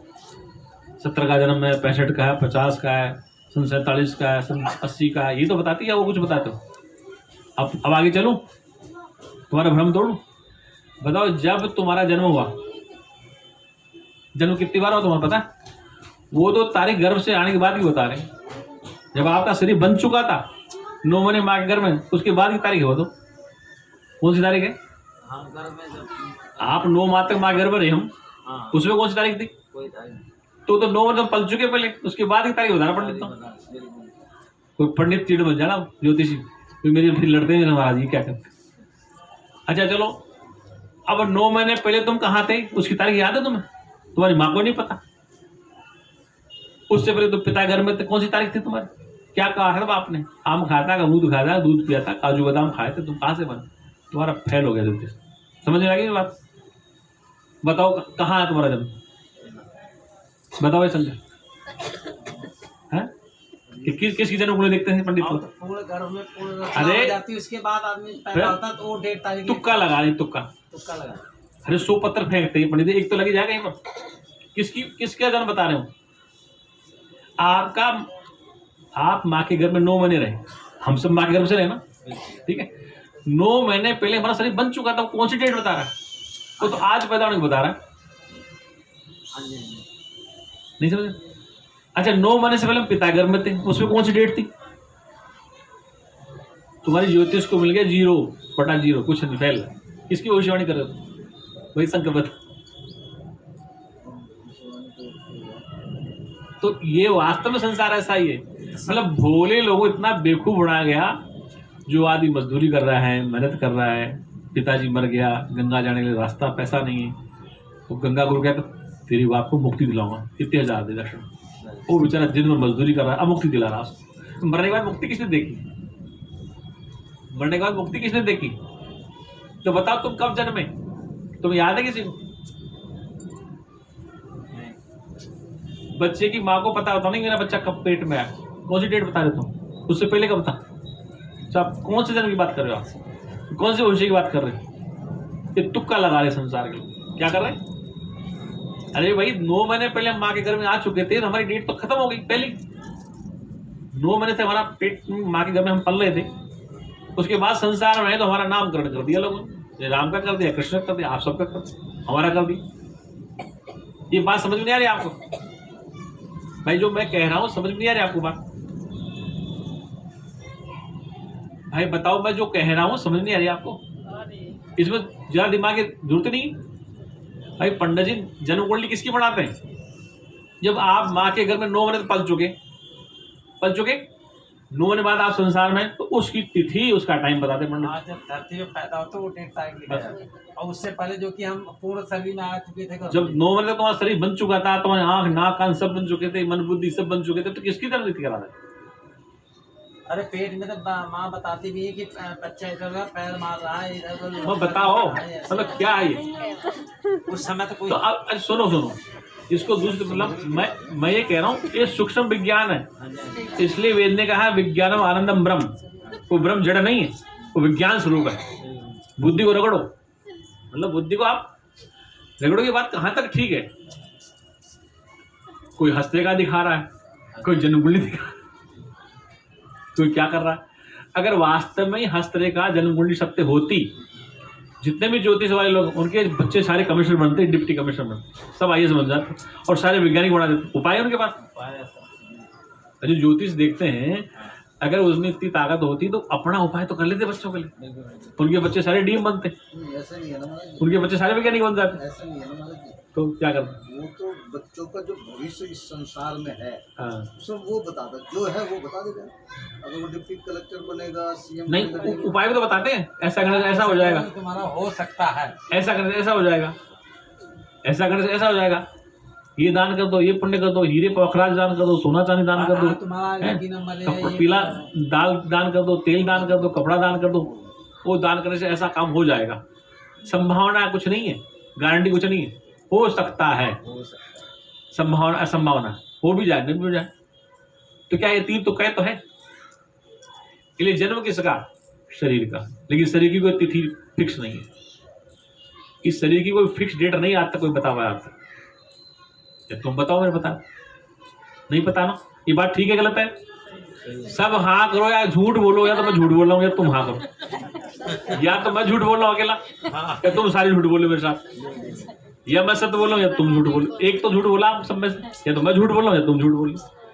ये बात ठीक है कि नहीं बताओ? है ठीक है। तो तुम्हारी तारीख का पता है कब पैदा हुए थे? फिर अब लेकिन करें क्या? बाप रे, इतना बड़ा जाल कैसे निकले, कैसे निकले? लेकिन अज्ञान में छाया हुआ जीव अंदर। ये बच्चा माँ के घर में जेल में छिपा अज्ञान का जाल फंसा, निकलना बड़ा मुश्किल हो रहा है। बोले सच्चिदानंद भगवान। कोई भी तुमसे पूछे ना तो ये प्रश्न जरूर करना, पंडित जी हाँ भाई आप हमारा नामकरण कर रहे हो, हमारा जन्म कब हुआ ये तो बताओ। फिर एक पंडित जी किसी यहाँ भोजन करने आ गए, ये बेटा सुनो, किसी यहाँ भोजन करने आ गए तो उनके बच्चा हुआ था, तो बच्चा था तो उन्हें भाई नाम पता कहाँ हुआ क्या हुआ। उस बच्चे की दादी मेरे सत्संग में आती थी, उस लड़के की दादी मेरे सत्संग में, उसने मेरी बात सुन रखी थी। पंडित जी मेरी जन्म कुंडली बढ़ाने लगा बेटा बेटा। उसने कहा महाराज जी एक बात बताऊँ मुझे, बोले बच्चे का ये समय ये वाला हाँ ठीक। और जब बढ़ाने लगा तो उसने एक प्रश्न कर दिया, महाराज जी बताओ सही डेट कौन सी है? ये इसकी माँ के घर में है तब की डेट सही है, या 9 महीने से पहले की डेट सही है, ये डेट सही? पंडित जी को पसली छोड़ गई, पतरा बोल दिया, तुम जाती कहाँ तो बताओ सत्संग सुनने के लिए, ये बताओ तुम कहाँ सुनते हो? तो कहने का तात्पर्य है कि हम अपनी बुद्धि को रगड़ते नहीं है। जब नहीं रगड़ते तो क्या करें? इस संसार में जितने भी अवतार पुरुष आए, जब वो शरीर में थे तब उनकी संभावना 2 हुई थी। तो बुद्ध आया संसार में, तो ज्योतिषियों के 2 पक्ष थे। एक पक्ष क्या कहता है बहुत बड़ा चक्रवर्ती सम्राट बनेगा, दूसरा पक्ष बहुत बड़ा तपस्वी सन्यासी बनेगा, और दोनों भविष्यवाणी हुई सही। एक साइड नहीं गए, ज्योतिष ये भी चक्रवर्ती सम्राट बनेगा, दूसरे पक्ष क्या कह रहे बहुत बड़ा तपस्वी सन्यासी बनेगा। तो दोनों बातें सिद्ध हुई। एक बात होती तो ज्योतिष सही, वो राजा भी रहा जब तक था, उसके बाद सन्यासी भी हुआ दुनिया, दोनों बातें होगी। तो कहने का एक तरफ जाए, अब वो दोनों तरफ ऑप्शन रखते, ये भी हो सकता है, ये भी हो सकता है, ये भी हो सकता है, ये भी हो सकता है। लेकिन ध्यान रखो, जिस प्राणी में विल पावर है, क्या पावर है? आत्मबल। एक बार नेपोलियन बोनापार्ट फ्रांस की सेना में सिपाही था, कांस्टेबल था, तो एक ज्योतिषी के पास पहुंच गया। वो हस्तरेखा का बोर्ड लगा रखा, ये हस्तरेखा से भविष्य बताते हैं, हस्तरेखा से भविष्य बताते। वो लंबा चौड़ा सिपाही जाके पूछा, वाली मेरी हस्ते का देख, क्या मैं इस सेना का सेनापति के बन जाऊंगा क्या? ये जो फ्रांस की सेना का सेनापति कभी मैं बन जाऊंगा? तो चतुर था ही वो, देख करके कहा ये देखा है ना, इधर होती, इधर से इधर आ रही नहीं आ रही, तो तू बनेगा नहीं। बोले देख ले एक बार, तो मैं नहीं बनेगा। तो निकाली तलवार, उसने इस रेखा में फाड़ दिया हाथ। बोले अल्लाह मैं मिला देता हूँ उसको, इतना मिला कि मैं मिलाता हूँ काट। उसने रेखा हाथ फाड़ के मिला दिया, वो सेना का सेनापति बड़ा। इतनी होती है आप में विल पावर, ताकत। गुण बड़े एक से एक बड़े छिपे रहते हैं मानव के भीतर। वो मानव जब जोर लगाता तो पत्थर पानी, इसलिए विल पावर से आप रेखा ही बदल सकते हैं। जिनके हाथ कटे होते क्या उनका भाग्य नहीं होता है? जिनके हाथ नहीं होते क्या उनका मुकद्दर नहीं, तो भाग्य नहीं होता। इसलिए सुनो, ये चीजें आपका जो विल पावर कमजोर करती हैं। इसलिए हिम्मत मत हारो, भाग मत कर प्रयास, हर बार प्रयास करता रहना। संसार की चीजों को प्राप्त करने के प्रयास करना जरूरी है। ऐसे जब तक सत्य का पता न चले तब तक बार बार सुनना चाहिए। बहुकाल करो सत्संगा, कि बार बार सत्संग को सुनना चाहिए। हमारा ये जो शरीर बना है, ये बच्चा बेटा इसको उठा, पंच तत्वों से बना। कैसे बना? आकाश, वायु, अग्नि, जल और मिट्टी से बना शरीर है। छठा कोई तत्व नहीं, आकाश, वायु, अग्नि, जल और मिट्टी से बना। और 5 तत्वों से, और एक एक तत्व में 5 विकार हैं। विकार माने कमियां। जैसे आकाश में काम, क्रोध, लोभ, मोह, मत्सर। ऐसी वायु में चंचलता, धवनता। ऐसे अग्नि में उष्णता, गर्मी। ऐसे जल में शीतलता, तरलता। ऐसे पृथ्वी में गंध, सुगंध। हमारे शरीर में दुर्गंध भी आती है पसीने से, मिट्टी तत्व है। तरलता भी पानी है। तो 5 तत्व इसमें है। आकाश भी है, आकाश है तभी क्रोध है, तभी मोह है, तभी काम है। ये आकाश विकार, काम, क्रोध, लोभ, मोह। तो 25 विकार शरीर के साथ है। जब हमारा शरीर बनता है उसमें 25 विकार साथ साथ आते। छोटा बच्चा कोई चीज दे दो उसको रोने लग जाता है, उसे छीनो, क्रोध कहाँ से आएगा? अभी तो पैदा होने से पहले क्रोध करने लगे। किसी दूसरे बच्चे की चीज ले लो, उसे दे दो, लड़ने लग जाएगा। ये लड़ना क्या हमने सिखाया उसको? क्रोध कैसे आ गया उसको? उसकी चीज आप ले लो, दूसरे को दे दो, लड़ने लग जाएगा। ये क्या है? ये तत्वों का विकास शरीर के साथ है। प्रकृति अनादि है, आदि अंश से अनादि। ये तत्व भी अनादि, प्रकृति अनादि, तत्व भी अनादि, और उसके विकार भी। ये बताओ कि क्या राम को क्रोध नहीं आया था? अगर क्रोध नहीं आया तो धनुष कैसे चलाते? भगवान कृष्ण क्रोध नहीं आता, क्रोध आया तभी तो सुदर्शन चलाया। महाभारत में कल मैं हथियार नहीं चलाऊंगा, क्यों चलाया? ये काम, क्रोध, लोभ, मोह, मत्सर, ये तत्वों के विकार है। किसके विकार है? और तत्व तो आपके शरीर में कितने हैं? 5, 25 विकार है। क्या है? इन्हीं तत्वों के विकारों से आप इंद्रियां हैं, कर्मेंद्रियां हैं, ये सब कुछ, ज्ञानेंद्रियां बनी है, मन बना है, बुद्धि बनी है, चित्त बना, सब कुछ तत्वों से बना है। किससे बना? और तत्वों में हो रहे एक वस्तु है चेतन। कौन है? जो इनको इकट्ठा रखती है। जो चुंबक होते हैं, चुंबक लोहे के आसपास के टुकड़ों इकट्ठा कर लेती, चिपक जाते हैं चुंबक के आसपास। ऐसे वो चेतन से चिपके हुए हैं, जिससे हमारे शरीर में चेतन होने के कारण ये सब चिपके हुए हैं। तत्वों के विकार, तत्व सब, इंद्रियां, कर्मेंद्रियां, सब, हाथ, पैर, नाक, पांव, सब कुछ जीवे, हार्ट, किडनी, फेफड़े, सब कुछ चिपके पड़े। मन काम कर रहा कि नहीं कर रहा, बुद्धि काम करे कि नहीं कर रही है, चित्त काम कर रहा कि नहीं कर रही, कौन जान रहा है? तो कहते आज मेरा मन बड़ा दुखी है। तो क्या हनुमान जी ने कहा था मन दुखी दे रहा? ये राम जी ने बताया था, फोन किया था कान में, तेरा मन दुखी हो रहा। किसने जाना? आपने खुद नहीं जाना कि मेरा मन बड़ा दुखी है। आपने खुद नहीं जाना कि आज मेरे चित्त में विक्षिप्तता है। ये सारी बातें आपके अंदर। इसलिए कहा तुलसीदास ने, प्रभु जानत सब बिनहि जनाए। उसको जनाने की आवश्यकता नहीं, बताने की आवश्यकता नहीं, उसको टेलीफोन करने की आवश्यकता नहीं होती। रात को मच्छर काटता गहरी नींद में, किसमें? तो तुम्हें कौन बताने आएगा? भगवान या गुरु बताने आएगा? जहां मच्छर काटेगा हाथ वहीं जाएगा और कहीं जाएगा। गहरी नींद में हो, लेकिन जब मच्छर ने डंक मारा तो हाथ वहीं जाएगा। जब दूर से दूर भी, पास से पास भी। दूर तुम सुसोते में सो रहे थे और जैसे मच्छर ने काटा हाथ आपका वहीं पहुंच गया, तो हाथ ही बन गया। ये खबर किसने दी? आपको ही पता पड़ गया अंदर से मछली काट रहा। आपके शरीर में कोई भी कार्य भगवान जाने न जाने तुम जरूर जानते हो। ये कहता है कि ईश्वर को कोई जाने न जाने वो सबको जानता है। क्या? उसको कोई जाने न जाने वो सबको, उसे कोई जाने न जाने वो सब, उसे आंख जाने न जाने, उसे कान जाने न जाने, उसे मन जाने न जाने, उसे बुद्धि जाने न जाने, उसे चित्त जाने न जाने, उसे पैर जाने न जाने, उसे अंगुली जाने न जाने, वो सबको जानता है। इसलिए कहा कि भगवान को कोई जाने या न जाने वो सबको, आई बात समझ में? वो किस कोई जाने न जाने लेकिन वो सबको, भाई हाथ जाने न जाने, पैर जाने न जाने, मन जाने न जाने, बुद्धि जाने न जाने, चित्त जाने न जाने, आंख जाने न जाने, इस शरीर का कोई भी अंग जाने न जाने लेकिन वो सबको, जागृत को भी जानता है। अब तुम जाग रहे हो, सुन रहे हो, जब शाम को भोज के सो जाओगे सपना देखो उसको भी जान रहा है। सपने की बता तो नहीं जाने, सबको जान रहा। और सुसुप्ति में चले गए, नींद में अज्ञान अवस्था में चले गए, प्रातःकाल उठेगी, नींद बहुत अच्छी आई। अब तीनों में रमण कौन कर रहा था? वो एक ही तो था, दूसरा नहीं आया कोई। ये जागने वाले परमात्मा कोई और आ गया, नींद में कोई और आ गया, सपने में कोई दूसरा आ गया। तीनों अवस्थाओं में, जब तुम जाग रहे हो तब, जब तुम सो रहे हो तब, जब तुम सपना देख, तीनों अवस्थाओं में जानने वाला वो एक ही, बदलता नहीं है। आई बात समझ? मैं सपना कोई और देखने आ गया, अच्छा फिर इस सपने में बन जाता कौन अलग अलग? वह स्त्री बन जाती है, पुरुष बन जाता है, लड्डू बन जाते हैं, लड़ाई हो जाती है, झगड़ा हो जाता है, प्रेम मोहब्बत हो जाती है, क्या हो जाता है? ये कौन बनता है? वो खुद ही बन के दिख रहा है। क्या हुआ? रात को सपने में तुम रहते झोपड़ी में और महल बन गया, कहां से आ गया? ईंट पत्थर कहां से आ गया? कैसे महल बन गया? किसने बना दिया? आपने कल्पना कर ली।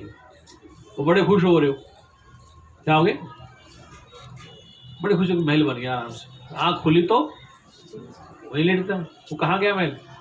आप ही महल बन गया, आप ही मौज ले रहे हो, आप ही कुछ बना रहे हो, आप ही फिर आँख खुल कर रो रहे हो, कुछ नहीं बना। तो सारी चीजें आपने बना ली सपने में। क्या कर ली? रात को स्वप्न में हर चीज आपने बना ली। और जब तक स्वप्न, देखो स्वप्न जब अच्छा आता ना तो तुम सोचते हो बहुत लंबा चले, क्या चले, और जब छूट जाता बड़ा गुस्सा आता है, सपना टूट कैसे गया? ये होता है ना, नहीं होता है क्या? सपना अच्छा आ रहा हो, इसे जगा दिया हो तो बच्चे ने, या बच्चा रो रहा तो गुस्सा आता है, इतना अच्छा सपना चल रहा था। और डरावना सपना आ रहा हो तो उठ के तो जान बच गई। अब दोनों सपने देखते हो, अच्छा भी देखते हो, बुरा भी देखते हो, और तुम ही देखते कि हंस रहे हो, तुम ही देखते कि रो रहे हो, और वहां आंख खुली तो कुछ भी नहीं। एक राजा था, उसको रात को स्वप्न आया, स्वप्न भिखारी बन गया, घर घर भिक्षा मांग रहा। अब उसकी आंखें खोली तो सिंहासन में लेटा था, वो घबरा गया, तो ये क्या सपना आ गया मेरे को? मैं हूं तो राजा चक्रवर्ती, ये घर घर भिक्षा कैसे मांग रहा? वो अपने गुरु के पास गए, बोले महाराज रात के सपने ने मुझे बड़ा दुख दे दिया। क्या हुआ बेटा? बोले महाराज मैं रात को घर घर गांव गांव भिक्षा मांग रहा हूं, और आंख खुली तो मैं सहज भी सो रहा हूं, तो ये क्या है? तो गुरु ने कहा बेटा ना तो वो सत्य नहीं, ये सत्य, ये तो सिंहासन, ये भी सपने में बैठा है और वो भी स्वप्न ही था। तो इन दोनों को जानने वाला सत्य है, उस स्वप्न को जानने वाला, कोई जागृत को जानने वाला तू सत्य है, लेकिन ये सत्य नहीं है, वो सत्य है। सत्य को जानने वाला है, तो तीनों अवस्था में जान रहा है, जागृत को भी जान रहा है तुम्हारे अंदर बैठ के, स्वप्न को भी जान रहा है, और गहरी नींद में विद्या को भी वो जान। इसलिए तुम कौन हो?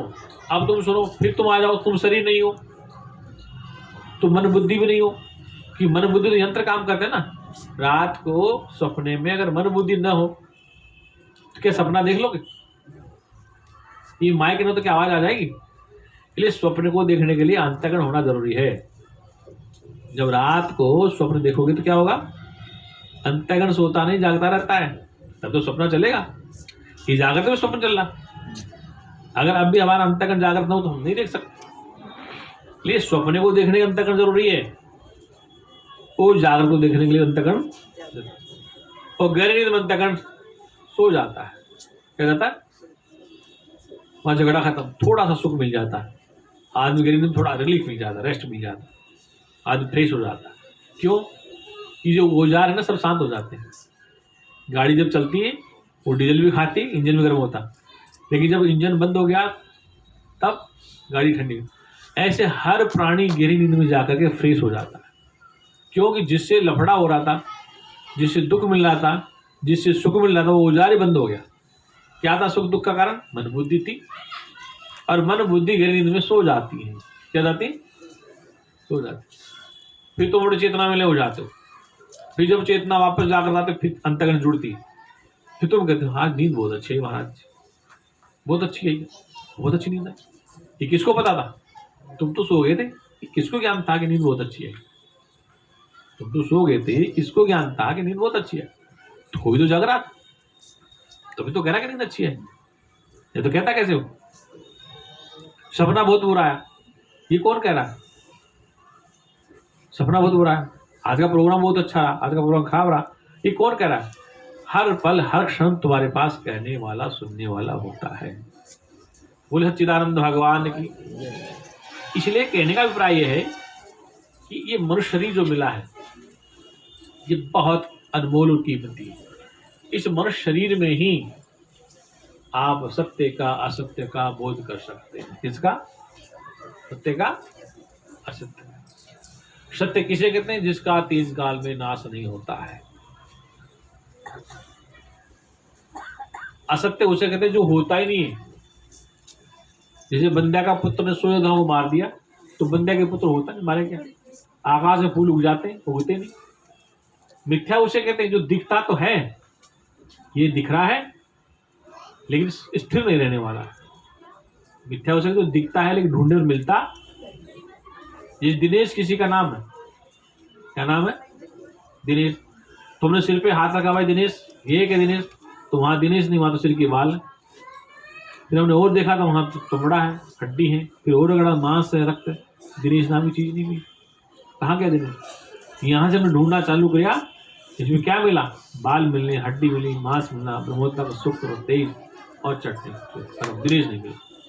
हमने किसका नाम दिनेश? पंच तत्वों के पंचगण का नाम दिनेश रख दिया। और दिनेश को ढूंढने चले, यहाँ देखा तो नाखून था, यहाँ देखा तो ये रेखाएं थी, यहाँ देखा तो अंगुली थी, यहाँ देखा अंगूठा था, तो दिनेश नहीं मिला। सारे शरीर में ढूंढा तो दिनेश कहाँ है? जहाँ हाथ है वहाँ आँख है, कहीं नाक है, कहीं दांत है, कहीं जीभ है, दिनेश ही नहीं मिला। क्या मिला? दिनेश जाते जाते कहाँ ले हो गया? पंच तत्व। और उसको हमने नाम दिनेश दे दिया। क्या दे दिया? दिनेश दे दिया। और दिनेश से काम चल रहा है, और दिनेश का नाम जाना जा रहा है, पूजा जा रहा है, पहचाना जा रहा है, लेकिन वास्तव में दिनेश नहीं। गुरु जी कहा करते थे, वो तो बहुत हक्कड़ भाषा बोलते थे, राम कृष्ण की बना दे चटनी। क्या कहते? खरल कर दो उनको, फिर क्या बचेगा? तो लोग चिढ़ जाते थे, तो खरल करो नहीं, खरल खरल जानते हो? पीस देना, फिर क्या मिलेगा? मटर गायब हो जाएगा, फिर जानने वाला एक बचेगा। क्या बचेगा? वो नाम रूप को खरल करते थे। तो जो भक्ति वाला गुस्से में आते कि क्या बोलते सब, ये नास्तिक संत है क्या? वो कहते खरल कर दो सब। वो तो कहते जो खुले में खरल कर दो, कुछ नहीं बचेगा, कुछ जानने वाला बचेगा, कुछ जो जानने वाला बचेगा वही तुम हो, कोई दूसरा नहीं है। बोले सच्चिदानंद भगवान की। इसलिए एक घड़ी आधी घड़ी आदि में पुनियाद, तुलसी संगत साध की तो कटे कोटि अपराध। एक घड़ी का सत्संग, आधी घड़ी का सत्संग, आदि में पुनियाद हो, तुलसी संगत साध की कटे कोटि करोड़ों अपराध नष्ट हो जाते। अब बताओ, आज आपको हमने एक नया पॉइंट बताया था जन्मदिन वाला, ये याद रहेगा कि नहीं रहेगा?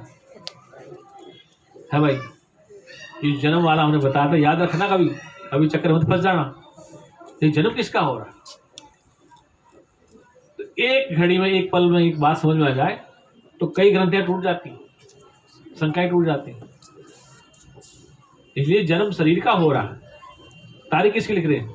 शरीर का जन्म कब हुआ ये भी पक्का पता नहीं, कोई फिक्स डेट नहीं जब जन्म हमारा। तो उसके बाद भी लोग जन्मदिन भी मनाते हैं महाराज जी। हाँ, मनाते हैं ना, मनाना भी चाहिए, क्योंकि जब मिथ्या संसार है, मिथ्या शरीर है, तो मिथ्या जन्म मना रहे, मिथ्या हंस रहे, मिथ्या रो रहे। सारा संसार खिलित है। ये रात को सपना देखा हमने, वो कल्पना है, तो ये भी कल्पना बने, कल्पना में अपना सारा संसार कल्पित है।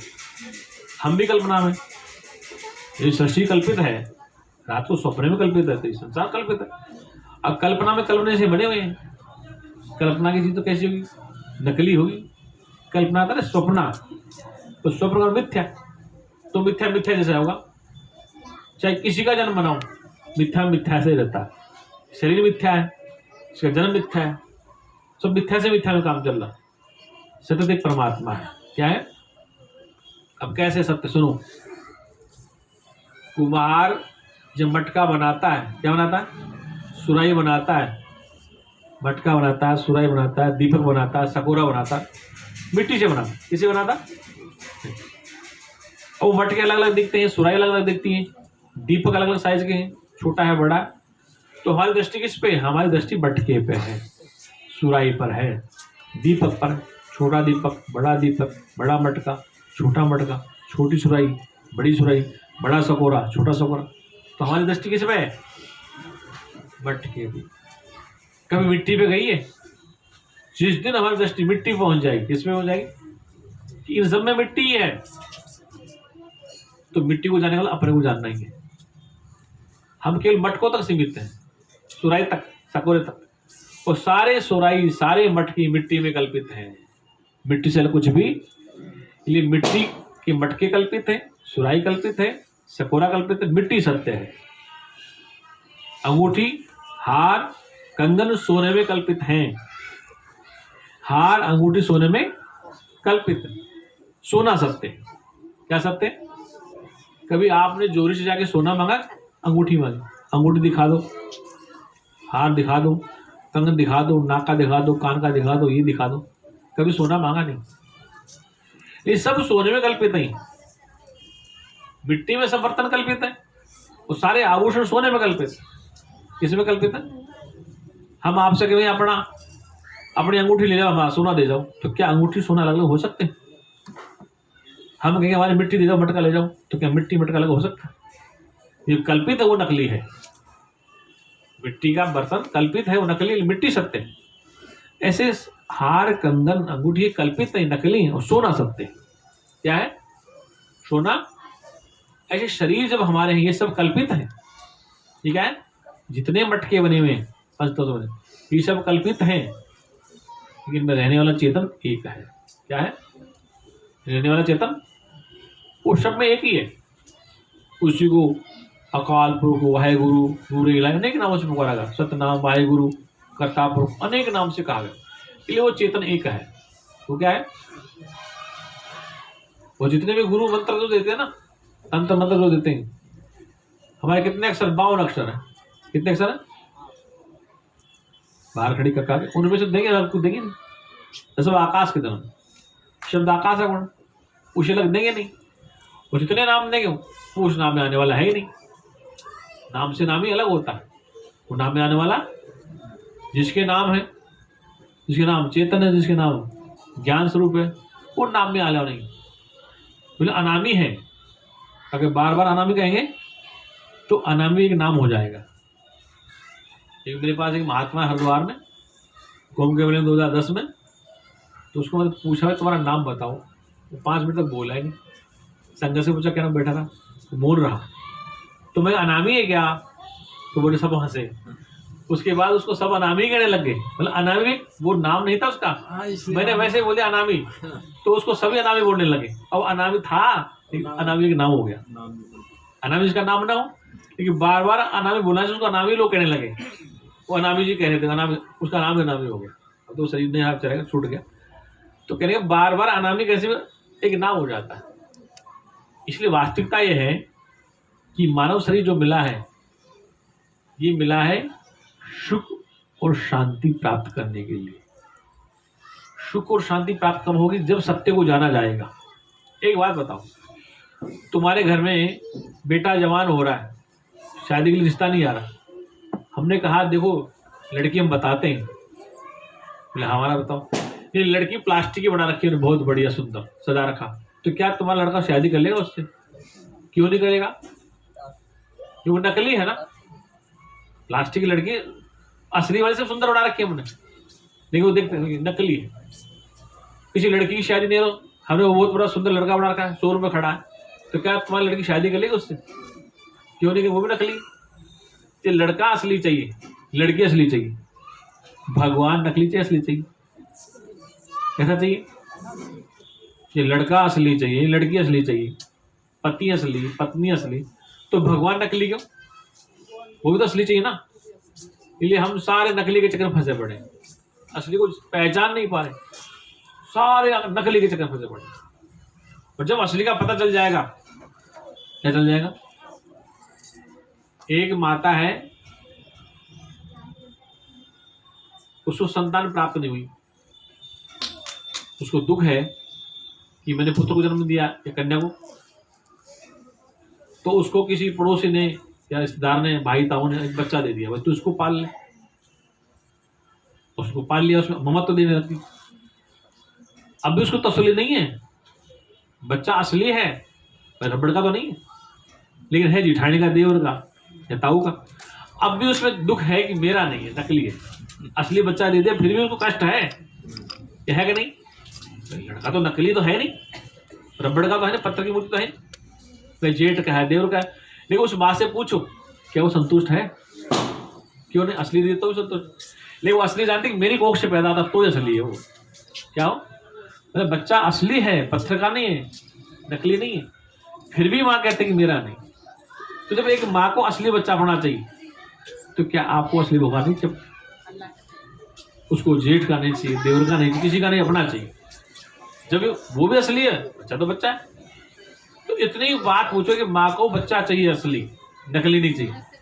इसलिए आपको भगवान असली चाहिए, नकली नहीं चाहिए। नकली के चक्कर में दुखी हो जाओगे, असली को समझोगे चैन मिल जाएगा।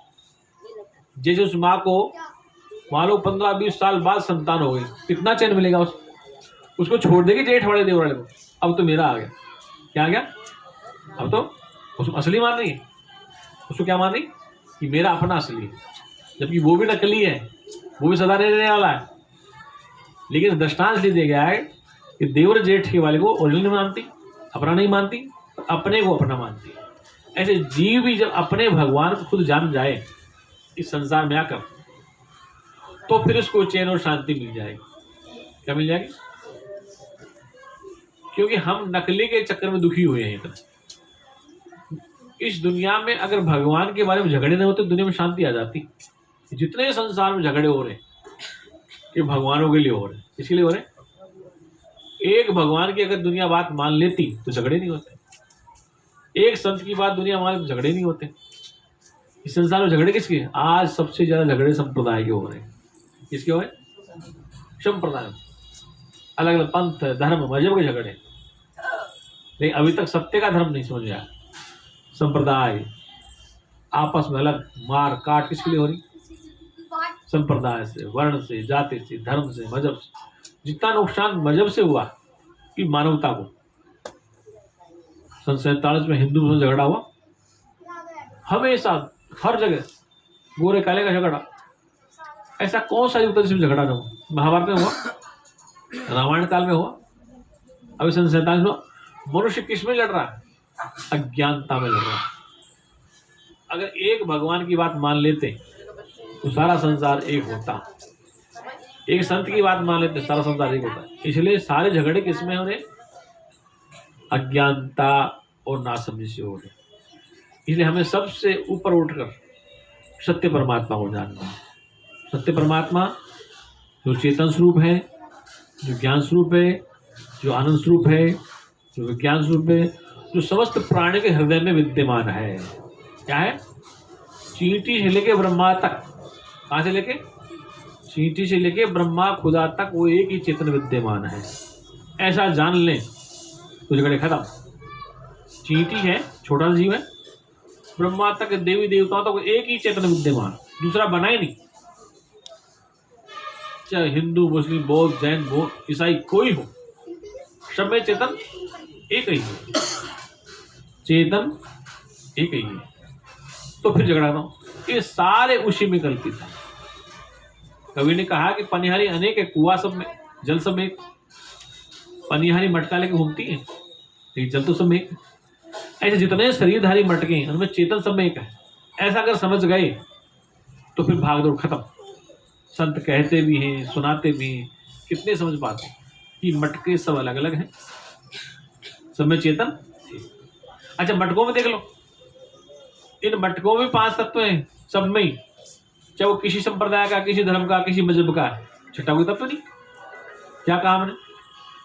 जितने शरीरधारी हैं, चाहे वो ईसाई है, चाहे बौद्ध है, चाहे जैन है, सिख है, हिंदू है, मुस्लिम, जो भी है, सबके शरीर कैसे बने? 5 तत्वों से।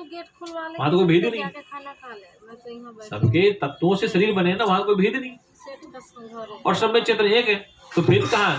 भेद हमारी बुद्धि में आ रहा है। किसमें आ रहा है? 5 तत्व से उनका शरीर बना, 5 तत्व से हमारा बना, चेतन उनमें भी, हमारे भी। झगड़ा किस में हो रहा है? झगड़ा अंतःकरण में हो रहा है, जो हमने कल्पित अपने वर्ण बना ली, अलग अलग मजे बना ली, अलग अलग संप्रदाय, रीति रिवाज, पूजा पाठ के नियम अलग अलग बना लिए। क्या बना ली? पूजा के, पाठ के, विधान के, देवी देवता। हर 20 किलोमीटर भाषा बदलती, हर 20 किलोमीटर पंथ बदल जाता, हर 20 किलोमीटर भगवान बदल जाते। ये जो जितना संसार का झमेला है, ये बदलने के कारण है। क्या कारण? अगर ये विचार ठंडे दिमाग से कर लिया जाए कि सबके शरीर 5 तत्वों से बने हैं, सब में चेतन एक है, कोई छोटा नहीं है, कोई बड़ा नहीं है। भेद किसका? गोरे काले का। अमेरिका में देखो गोरे कालों का झगड़ा, न चमड़े का झगड़ा, कहीं कोई झगड़ा, कहीं। इस संसार में एक भूल से सारे झगड़े हो रहे हैं। ये मेरी बात समझ रहे हो आप? एक भूल से सारे झगड़े हो रहे हैं। एक भूल क्या है? एक ईश्वर को हम सब भूल गए, नकली भगवानों के चक्कर में फंस गए, और फंस करके कट्टरवादी हो गए। क्या हो गए? हम उसको मारने को तैयार, वो हमें मारने को तैयार बैठे। ये कट्टरता इंसान में आ गई। इस कट्टरता से ही मानवता का ह्रास हो रहा है, अशांति हो रही है। क्या हो रही? और ये आज से नहीं, जब से सृष्टि बनी तब से, और जब तक बनती रही, चलता रहेगा। संत भी चिल्लाते रहेंगे, बड़ी बात कहते रहेंगे, जगत मानेगा भी नहीं मानेगा, ये सब चलता। कबीर भी चिल्ला के चला गया, शंकराचार्य चले गए, बुद्ध महावीर चले गए, रामकृष्ण सब चले गए इस समाज को बता के। लेकिन वो देख, पंचों की बात सिर मत पताला वहीं गिरेगा। वो जो मूल चीजें थी वो आज भी चल रही। लेकिन कहने का तात्पर्य कि जब जीव समझ जाता है तो उसको शांति मिल जाती है। क्या मिल जाती? शांति। और शांति कब मिलेगी? जब सच्चाई को समझ में आ जाएगी, तब तक नहीं मिलेगी। बोल सत्यनानंद भगवान की, सत्य सनातन धर्म की। 2 बिंदु वेदांत कीर्तन बोल दीजिए, बहुत दिनों के बोलेंगे, 10 महीने सत्संग नहीं हुआ, 11 महीने हो गए। सत्यम ज्ञान अनंतम ब्रह्म, सत्यम ज्ञान अनंतम ब्रह्म, सत्यम ज्ञान अनंतम ब्रह्म, सत्यम ज्ञान अनंतम ब्रह्म, सत्यम ज्ञान अनंतम ब्रह्म,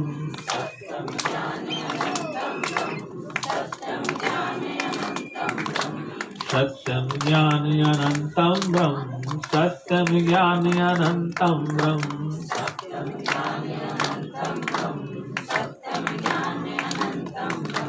विज्ञानम आनंदम ब्रह्म, विज्ञानम आनंदम ब्रह्म,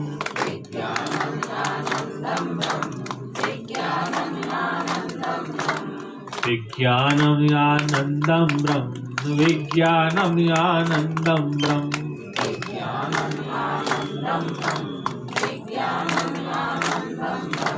विज्ञानम आनंदम ब्रह्म, विज्ञानम आनंदम ब्रह्म,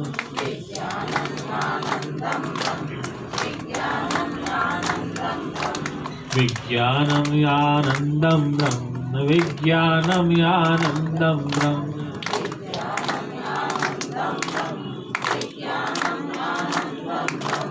प्रज्ञानम आनंदम ब्रह्म, प्रज्ञानम आनंदम ब्रह्म,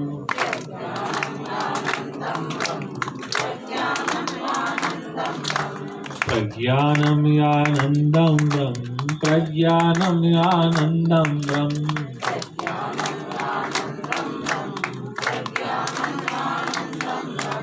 आनंदम परमानंदम, आनंदम परमानंदम,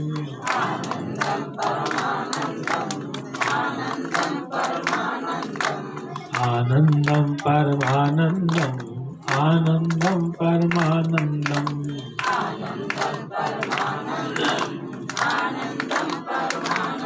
बोल सच्चिदानंद भगवान की, सत्य सनातन धर्म की, संत समाज की, हर हर महादेव।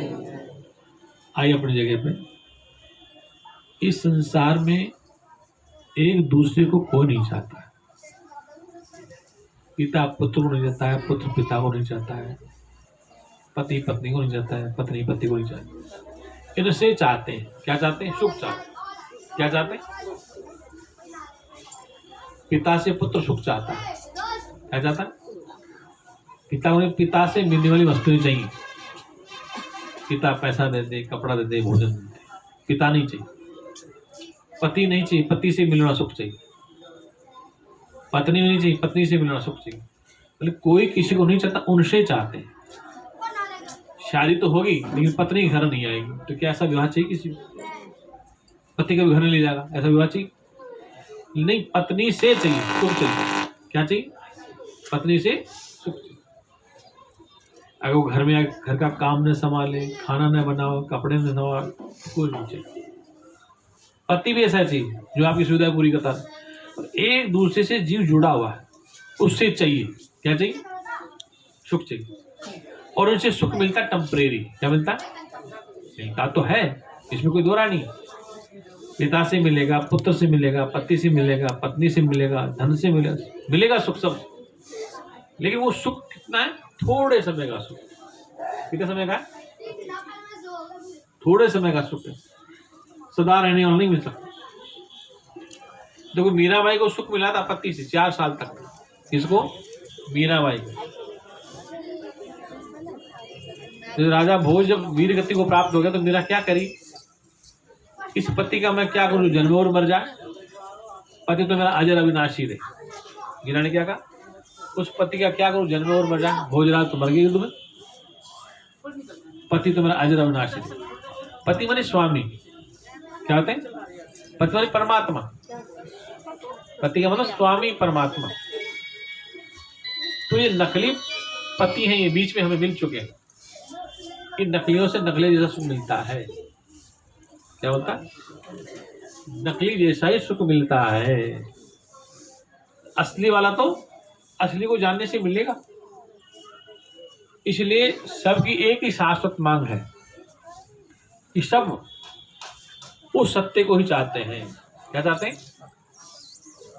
और सत्य के बिना एक क्षण कोई नहीं रह सकता, सत्य के बगैर एक पल कोई नहीं रह सकता। सत्य को सब चाहते हैं। परमात्मा की परिभाषा सुनो। परमात्मा सबको प्यारा है, सब जगह प्यारा है, सबके लिए प्यारा है। परमात्मा सब जगह मीठा है, सबके लिए मीठा है, सबको मीठा, वो सब जगह मीठा। परमात्मा सबसे कीमती है, सब जगह कीमती है, सबको कीमती है, सबके लिए कीमती है। ये परमात्मा परिभाषा। परमात्मा ज्ञान स्वरूप है, चेतन स्वरूप है, आनंद स्वरूप है। इसलिए उस ज्ञान स्वरूप, चेतन स्वरूप, आनंद स्वरूप को जानने के लिए ही ये मानव देही आप हमको मिली है। सत्य स्वरूप इसलिए है, परमात्मा को सत्य इसलिए कहते हैं जिसका 3 काल में नाश नहीं होता। ज्ञान स्वरूप परमात्मा इसलिए कहते हैं कि वो अज्ञानी मूर्ख नहीं है। चेतन स्वरूप इसलिए कहते हैं कि वो जड़ नहीं है।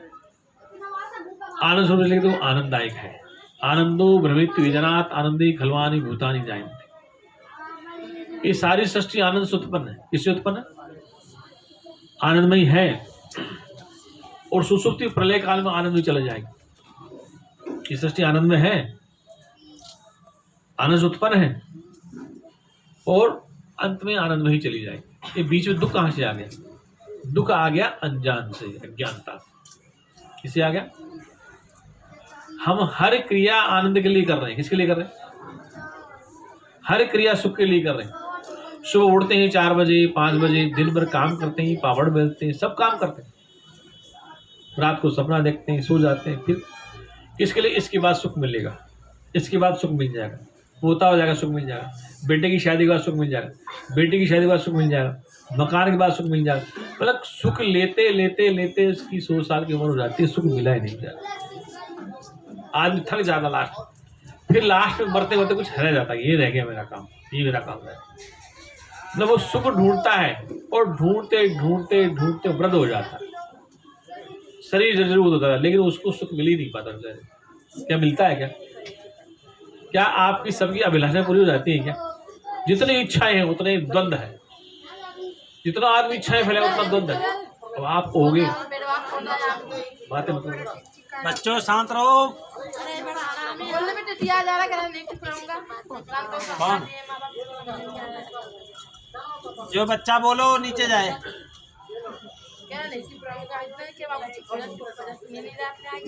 इसलिए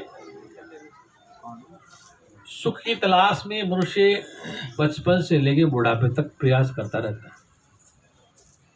देखो तुम्हारे घर में बच्चे समझदार होंगे तो माँ बाप को चिंता की शादी हो जाए, पहले शादी नहीं तो तुम्हारी चिंता की शादी हो जाए, फिर बच्चे ने तो तुम बच्चों की चिंता, अब तुम्हारे बच्चे हो गए, फिर अब चिंता हो गई कि बच्चा बड़ा हो जाए, फिर शादी हो जाए, शादी हो गई, फिर बच्चे ने फिर चिंता हो गई, फिर शादी, अब उनके बच्चे हो गए, मतलब चिंता करते करते करते तो बूढ़े हो गए, कभी तुम्हारी अभिलाषा पूरी नहीं हुई। इसके बाद चैन मिल जाएगा, इसके बाद हो जाएगा, इसके बाद एक के बाद एक के बाद एक करते करते करते जीवन व्यतीत हो जाता है। और इस संसार के वस्तु पदार्थों से कभी भी सुख मिलता नहीं, परमानेंट रहने वाला थोड़ा तो मिलता है, लेकिन सदा रहने वाला चैन तो केवल आपको मन को मोड़ने से मिलेगा, अपने में लगाना पड़ेगा, अपने परमात्मा में, अपने स्वरूप को जानने से, निज आत्मा का बोध होने से ही। इसलिए तुलसीदास ने कहा कि निज सुख बिन मन होय की थीरा, निज सुख बिन मन होय की थीरा। ये मन जब तक स्थिर नहीं होता तब तक आपको निज आत्मा का बोध नहीं। निज आत्मा जो आपका सबका अपना आपा है, अपना प्यारा है, सब जगह प्यारा है, सबको प्यारा है, उसको जानने से ही बोध होगा। उसको जानने के लिए क्या करना पड़ेगा? भागवत में एक प्रमाण आता है, उस परमपिता परमात्मा को जानने के लिए एक ही रास्ता है, हरि शरणम हरि शरणम हरि शरणम हरि शरणम हरि शरणम हरि शरणम हरि शरणम हरि शरणम गुरु शरणम गुरु शरणम गुरु शरणम गुरु शरणम गुरु शरणम गुरु शरणम गुरु शरणम गुरु शरणम गुरु शरणम गुरु शरणम गुरु शरणम गुरु शरणम हरि शरणम हरि शरणम हरि शरणम हरि शरणम हरि शरणम हरि शरणम हरि शरणम हरि शरणम। बोल सच्चिदानंद भगवान। उस ईश्वर का ज्ञान करने के लिए गुरु शरणागति। गुरु गोविंद दो खड़े का केला गोपाय, बलिहारी गुरुदेव को जिन गोविंद दियो। गुरु और गोविंद दोनों खड़े, अब किसको प्रणाम करो? बलिहारी गुरुदेव को जिन गोविंद दियो, उसको तो मैं जानता नहीं था।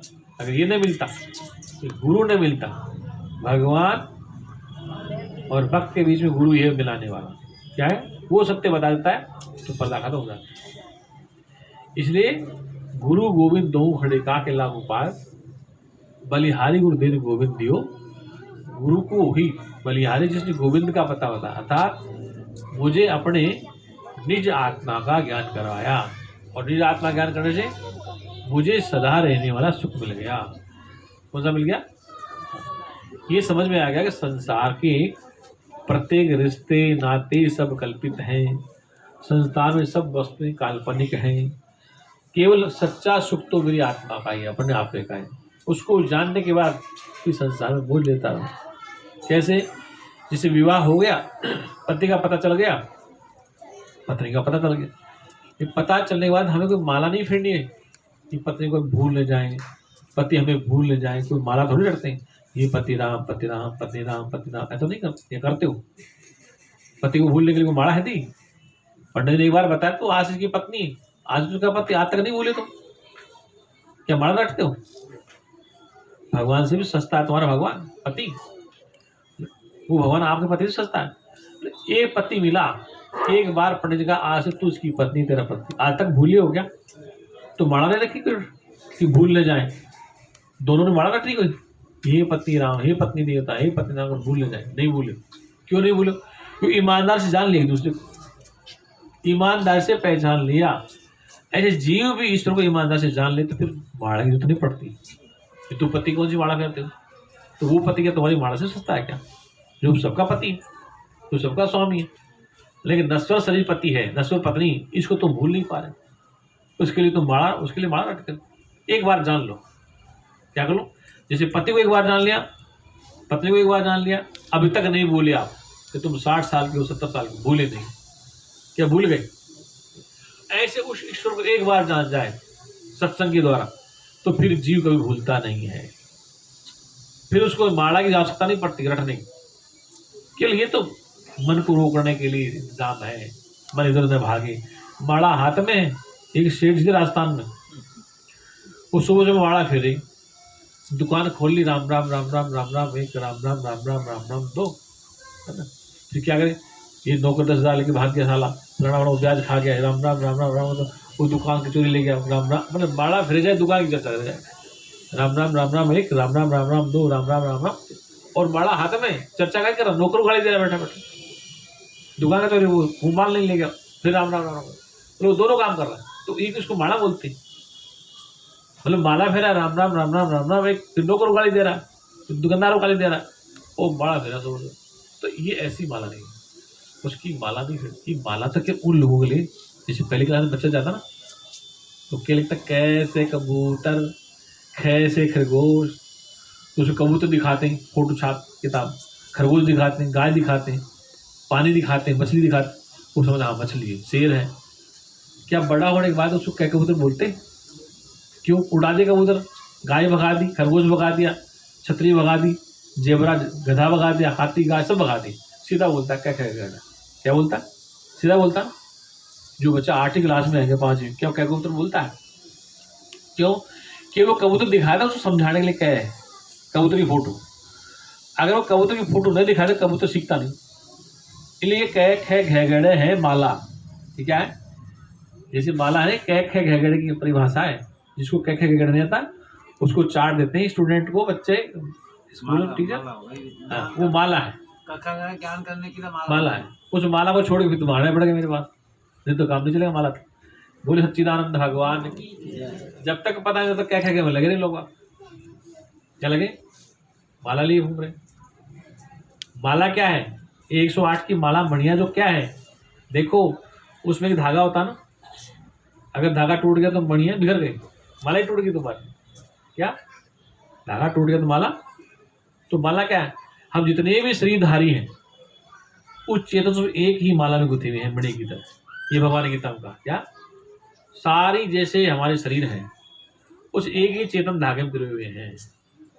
जैसे माला है, मणि है, तो धागे में पिरोए हुए हैं, और इस एक ही चेतन में जैसे माला गुथे से हम गुथे हैं, उससे अलग कुछ है ही नहीं। बोले सच्चिदानंद भगवान। इसलिए हमें ये समझना चाहिए कि माला का महत्व क्या है। माला में जो धागा है उसमें मणि फंसे हुए हैं। हम जितने भी शरीरधारी हैं उस एक ही चेतन की डोर से सब बंधे हुए हैं, इसमें कम ज्यादा कुछ भी नहीं है। कोई सच्चिदानंद भगवान की ये बात समझ में आ रही है आपको? अच्छा, मेरी बात किसको समझ में नहीं आई आज? देखो सीधी सीधी बात बता रहा हूँ, टेढ़ी तो बता नहीं रहा हूँ, और फिर भी समझ तो क्या करो, और फिर भी भ्रम में पड़ो तो फिर हमारी कोई गारंटी नहीं। कोई सच्चिदानंद भगवान की ये कहने का प्राय है कि आज का ये प्रोग्राम, ये सत्संग का प्रोग्राम कई वर्षों से इस संकल्प में आ रहा था कि मैं कभी गुरु जी को बुलाऊंगा, कभी गुरु जी। एक बार एक गांव में ले गया था मुझे, कई साल, कितने 10 साल हो गए। अब की बार इसका प्रकृति ने इसका साथ दिया है। घर वाले कहते महाराज जी, मैं सोच रही महाराज को जरूर बुलाऊंगा, जरूर सत्संग कराऊँ। उनका संकल्प हो गया। तो कहने का तात्पर्य, जब आदमी संकल्प करता है तो उसको सफलता मिल जाती है। प्रयास भी करना चाहिए, संकल्प के साथ साथ अपना प्रयास भी होना जरूरी है। केवल घर में रजाई में उठ के सो जाए संकल्प कर ले मकान बन जाएगा, नहीं बनने वाला। हम रजाई में उठ के संकल्प कर ले, कोई काम ही न करें है, और हनुमान जी की मूर्ति लगा ले, राम जी की लगा लिया, सुबह शाम आरती भी कर ले, बस बैठे बैठे संकल्प कर ले, ऐसा काम नहीं चल सकता। उस संकल्प को करने के लिए आपको कर्म भी करना पड़ेगा। क्या करना पड़ेगा? ये नेता देखो रात दिन भागते हैं चुनाव में, पागले घूमते, गले बैठ जाते, कान खराब हो जाते। डॉक्टर कहता है मोबाइल बंद कर दो, कान फट जाए। ठीक है, हमारा वो नेता है पीलीभीत में, हेमराज वर्मा था, वो सत्संग कई बार कराता था मेरे को। तो दोबारा जब चुनाव, एक बार मंत्री बन गया, दोबारा वो हार गया कई बार राजीव गांधी के सामने। तो डॉक्टर कहा मोबाइल बंद कर दो, तो कान से फोन सुनो, कान है ना लाल हो जाओ। एक घंटे तो मोबाइल बंद कर दिया, कान की नसें सूख गई। तो जब जाके जीते फिर भी हार जाते, तो पता जीत जाए। इसलिए एक संकल्प करने से काम, उसके लिए प्रयास भी जरूरी है। संसार की कोई भी वस्तु आपको मिलेगी मेहनत से, किसे मिलेगी? भगवान एक ऐसी चीज जो बिना मेहनत की मिला है आपसे, उसको करना कराना कुछ नहीं है। बाकी चीजें मेहनत से मिलेगी, वो केवल ज्ञान से मिलेगा। किसे मिलेगा? वो सच्चिदानंद भगवान की जय। हे पूर्ण परमात्मा, हे सुखी होवे जीवात्मा, विश्व बने धर्मात्मा, बोलो तुम सब मेरी आत्मा, बोलो हम सब तेरी आत्मा, हाथ जोड़े वेद मंत्र बोली। इससे पहले एक सूचना दे दूं, हरिद्वार में कुंभ का मेला आ रहा अगले महीने, मार्च में चालू हो जाएगा। मार्च अप्रैल तक चलेगा, 1.5 महीने चलेगा। आप सभी लोग कुंभ में स्नान करने के लिए हरिद्वार पहुंचे। ये सबसे बड़ा कुंभ कौन सा है? मैं वहाँ सत्संग करूँगा, यहाँ कर रहा हूँ, तो इसमें यहाँ भी सत्र लगाऊंगा। तो पहला तो होगा सत्संग सुनना। पहले गंगा जी में नहाओ, तन की मैल साफ करो, फिर मन की मैल के सत्संग में आ जाओ। और उसमें आपका सबका सहयोग होगा, क्योंकि आश्रम है वो सबके सहयोग से चलता है। यात्रियों के लिए भोजन की व्यवस्था है, पानी की व्यवस्था है, बिजली की व्यवस्था है, जो भी आदि दूध राशन आएंगे खाने पीने की व्यवस्था है, वो आश्रम की तरफ से होगी। उसमें आप सबका सहयोग होगा। आप भी आए कुंभ के मेले और आप भी अपने पुण्य का भागी बने। वो सच्चिदानंद भगवान की हाथ जोड़े वेद मंत्र बोलिए। सर्वे भवन्तु सुखिनः, सर्वे सन्तु निरामया, सर्वे भद्राणि पश्यन्तु, मां कश्चित् दुःखभाग् भवेत्। हे परमपिता परमात्मा, सब सुखी हो, दुखों से आजाद हो, यही हमारी सद्भावना है।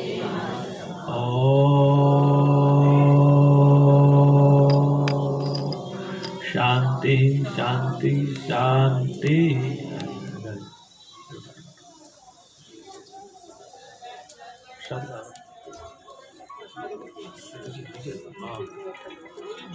हाँ